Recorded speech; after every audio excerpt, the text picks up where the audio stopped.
Hello guys and welcome to Marrakech. We arrived very late to our hostel. We are staying in a private room. I got the big bed all to myself and Zara decided to sleep on the smaller bed. So I got lucky.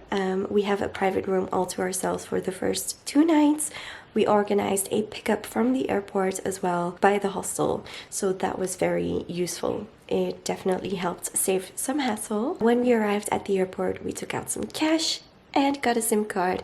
We will be spending 5 full days in Marrakech. They are predicting some pretty bad weather as well as some good by the end of the week. So hopefully I'll be able to show you guys some good things to do when the weather is great and when the weather is not so great. We will also be going on a 3-day tour to the desert, but I'll be making a completely separate video about that. On our first day in Marrakech, we will be going to the old Islamic school, which has a beautiful interior. We are here in the Easter holidays and it is super crowded. We didn't start early today. We took our time. We had our breakfast at the hostel, but as for the next visits, I would definitely recommend going as early as possible. Some things like the Jardin Majorelle, you do have to book in advance. But other than that, you'll just have to wait in line for the entrance. For our first 2 nights, we stayed in a private room in a riad. It was a hostel called Happy Marrakechi, which also had dorm rooms and shared bathrooms. In the morning, we got a good free breakfast. We waited out the rain for a bit and then headed towards the Ben Yussuf Madrassa.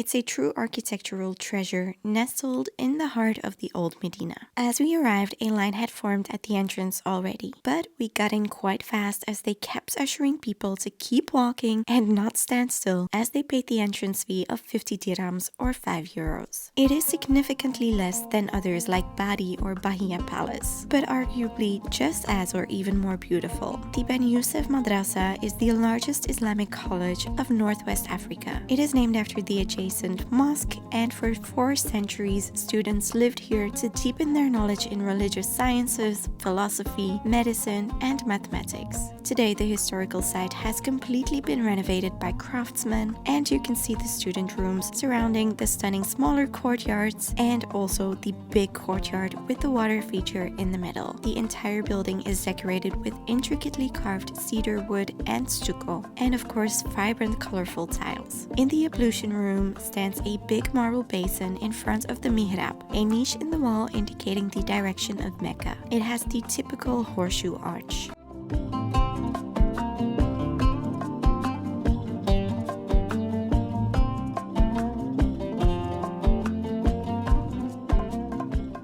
We then passed by the Marrakech Museum as we had left the Islamic College. We were told that this one is worth a visit as well. On the same square we saw the oldest building of Marrakech, the Almoravid Kuba. We then walked through the Medina to find ourselves some lunch.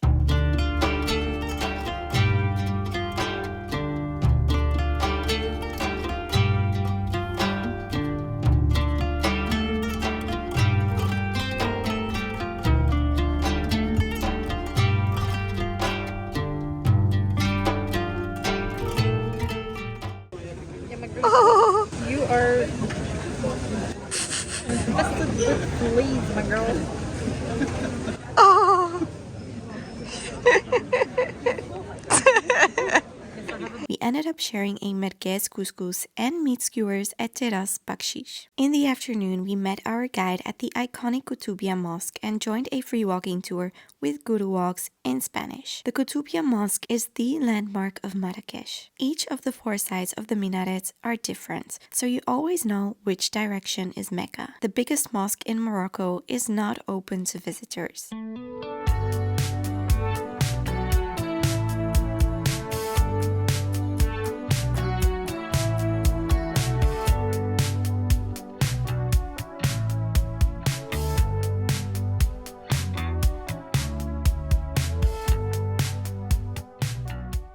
Our favorite stop of the tour was a very random one. We stopped by the heating room of a local hammam, which was such a cool behind the scenes. Aquí pone la leña. Wow. Para calentar. They even used the coal from the fire to slow cook food. We came across another gorgeous minaret and continued walking through the Kasbah. A Kasbah is a large walled district, and this one is home to the former royal palace complex. Here you can visit the El Badi Palace and the Sadi tombs. Finally, we passed the Bahia Palace as well, but we wouldn't be visiting any of these. The tour ended near the main square, from where we grabbed the viral sandwich at Chez Hicham. This bread is stuffed with meats, cheese, and potatoes, and for €2, it's a great budget-friendly snack. Taste test kayo? Warm.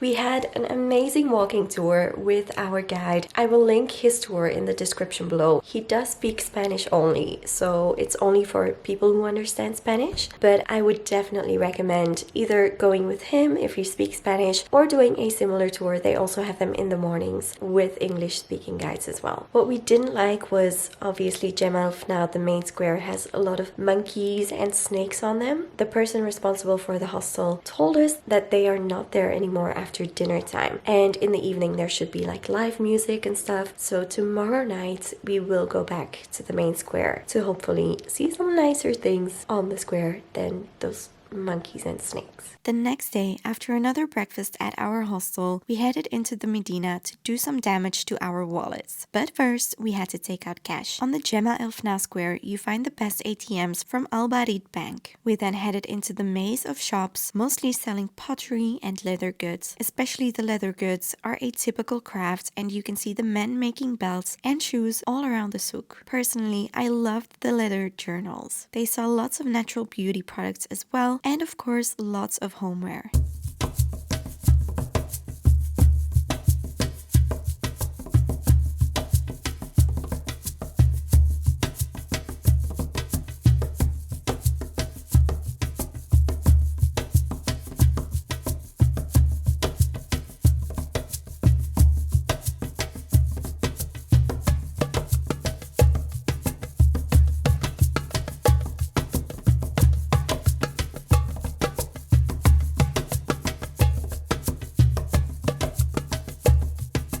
For lunch, we ended up at Bienvenue, where they welcomed us with a free juice and olives. You can eat a menu here for €9.50, which is great value for money. We each had a homemade lemonade. I had the meatball tagine, which was to die for, and Zara had a deluxe couscous with different meats and extra sauce. We continued our shopping spree and came across the deserted photo booth. We could not resist.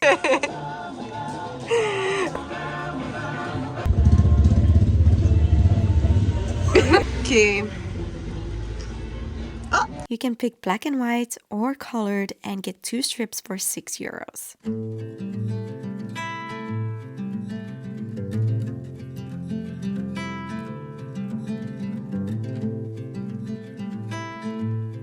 In the afternoon, we hung out at the Park Arsat Moulay Abdesalam, a free park close to the Koutoubia. We passed by Maison Sucrée to try some less traditional gazelle horns. They had lots of different flavors. Zara, however, wasn't convinced. The traditional pastry shops probably do it better.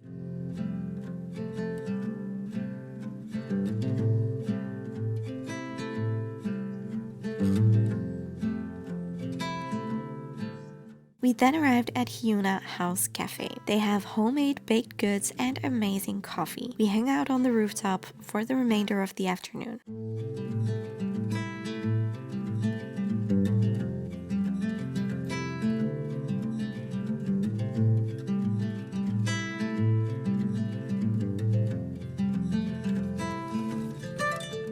We made our way to Jemaa el-Fna, where we hoped to find a different scene than before. Yes, the heart of the square had transformed into an open-air restaurant with different food stalls. But other than that, not much had changed, unfortunately. So we left the square behind again and headed to June Rooftop for a Moroccan tea. Oh, whoa.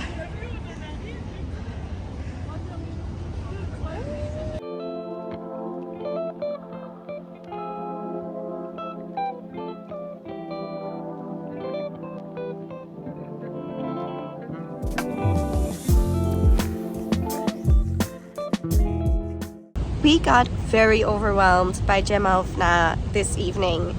There were still snakes, and yes, the food stalls had opened, but even though we did not feel pushed or harassed or anything at all whilst we walked through the souks all day, this was a different experience. The food vendors were very pushy, very in your face, would not let you go. Then the snakes next to it, it was our idea of a nightmare. So we will not be sticking around just to see some people dance. We've come to a beautiful rooftop to have some Moroccan tea before having a Moroccan pancake for dinner and just heading home, because we booked 2 tours for the upcoming days.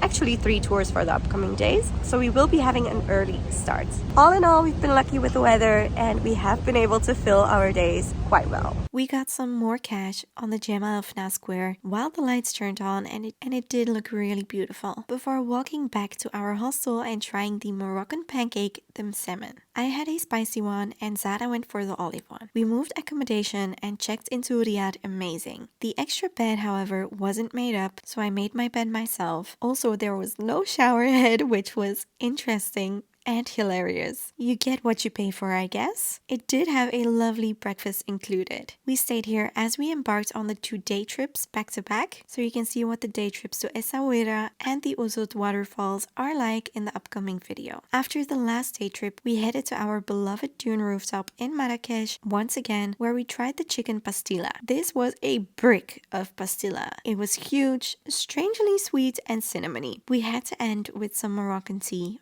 of course. After this, we moved to Central House Hostel. This hostel is rather expensive, but it is a beautiful riad and the rooms are great. It's just a shame that we didn't have the option to have a female-only dorm. They have a lot of activities going on daily, and they organized our desert tour, which did not end up being what we expected, so definitely stay tuned for the full video about that one as well. After the 3-day tour into the Sahara Desert, we had one last day in the city for our last visits and shopping. If you want to visit the Jardin Majorelle or the YSL Museum, you need to book tickets about a week in advance, since they sell out every day. Tickets cost almost 16 euros per person for the gardens, which we thought was worth it. The villa with gardens was created by French painter Jacques Majorelle. You start your visit in the Majorelle garden, and this one eventually leads to the Villa Oasis garden, which I thought was even more beautiful. We decided to skip the secret gardens since people told us you were done there in 5 minutes, but the Majorelle gardens really kept us busy. We absolutely loved these gardens.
Together with the gardens, you can buy tickets for the Museum of Berber Arts and the YSL Museum, but we decided to skip these.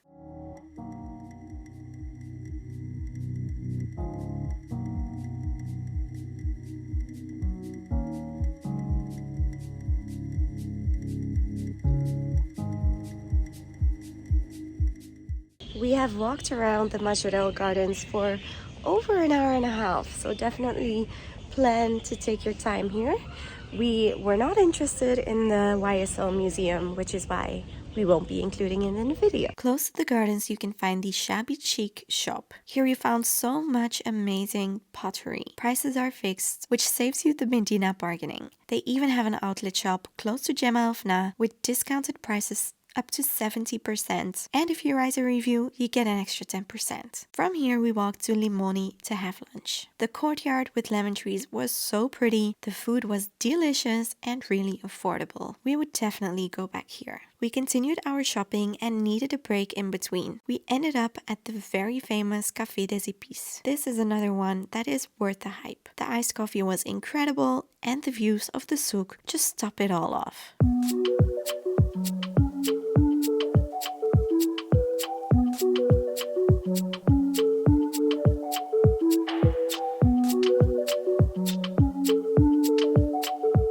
On our last evening, we headed to Hammam Nilo. Unlike many touristy hammams, this one is truly authentic and full of locals. We went for the third option where we got a basket with everything we needed. We stripped down butt naked and went into a bath hall full of locals. Here we first had to rub ourselves in black soap, a Moroccan beauty secret. We had to let it sit for a while as our pores opened from the warmth. After about 15 minutes, we were taken to some beds where they first rinsed off the soap and then they completely scrubbed us. We felt so dirty from all the skin that came off, but it's completely normal. I even had a scrape on my bum that didn't heal until like 2 weeks after. That's how good they scrub you. We felt so dirty because of all the skin that came off of us, but that is completely normal. We were then rinsed off from all the dead skin and then covered in a local mud, which is called kasul. We then got to lay and rest for a bit while that was drying up. We were rinsed off again, and then I went for a facial with argan oil while Zara had a massage. It was an interesting facial because they had like these cups that they just kept kind of suctioning my face with the argan oil, I guess. None of this experience was the relaxing spa day that you would think of. Like, it was all very much what's going on. It's a cultural, authentic experience, which we really appreciated. Like, it was so cool to be able to do this and to experience a bathhouse, a hammam, like the Islam has had them for centuries.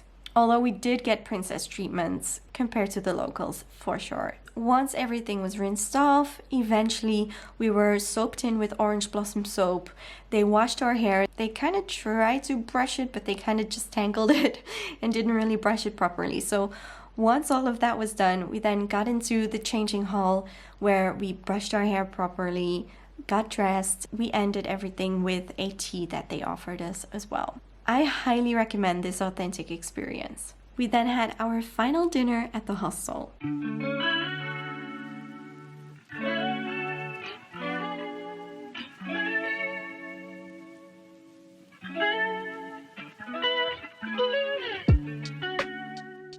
We spent one last night at the central house and had a really early flight the next day. Eventually, we did see the Bacha coffee store at the airport, which was closed the afternoon we wanted to go visit it. I hope you enjoyed this video, guys. If you did, give it a thumbs up and subscribe if you want to see the rest of the upcoming videos. And then I hope to see you in the next one. Bye!